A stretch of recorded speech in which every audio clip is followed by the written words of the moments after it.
Guys, alam nyo ba, napakarami ng content creator o vlogger ngayon ang kumikita ng malaki dahil lamang sa kanilang pagbablog. Isa na nga dito, itong sikat na si Wamus Cruz na meron ng 6.5 million followers sa kanyang Facebook. Hindi pa po kasama dyan guys yung sa kanya pong YouTube channel. At isa pa sa kanyang kapatid, ito si Awit Gamer na meron namang 2.7 followers sa kanya pong Facebook account. Guys, alam nyo ba, talagang napakalaki ng kita ng mga ganyang content creator o vlogger. Dito sila nagkakamero ng earnings. Isa pa si Cherry White, isa din ito na meron na ding 4.1 followers sa kanyang page account. At marami pa guys. At hindi syempre mawawala dyan si Vice Ganda na meron na din guys na 17 million followers sa kanyang page account. Syempre hindi din magpapahuli ang ating iba na Alawi na meron namang 22 million followers sa kanyang page account. At syempre ang ating idol na si Rapi Tulfo na meron namang 1 million followers sa kanyang page account. At syempre, si Marian Rivera na meron namang 29 million followers sa kanyang page account. Guys, alam nyo ba, meron talaga akong isang dalawang content creator o vlogger na iniidolo dito sa Facebook.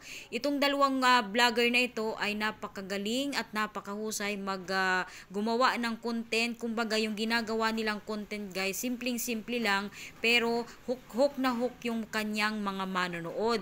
Guys, ito lang naman itong dalawang pinakasikat at pinakamayamang vlogger dito sa Pilipinas. Number 1 na pinakagusto ko talaga guys ay itong si Sir Jayben o yung Kapinpin Brothers. Guys, pangalawa itong si Kong TV. Alam ko naman guys na napapanood nyo na itong si Kong TV at si Sir Jayben. Talaga guys, kapag napapanood ko itong mga vlog nila o mga content nila ay nagkakameron ako ng inspirasyon at talaga namang ito po guys ay napakalalaki po ng kanilang kita sa kanilang vlogger sa kanilang content, pagko-content na umaabot po guys ng milyon-milyon po kada buwan. Kung hindi po tayo guys nagkakamali, ito pong si Sir Jayben o yung Kapinpin Brothers ay kumikita po ng almost 25 million kada buwan at ito naman pong si Sir Kong TV ay kumikita naman po ito ng nasa 80 million po a month.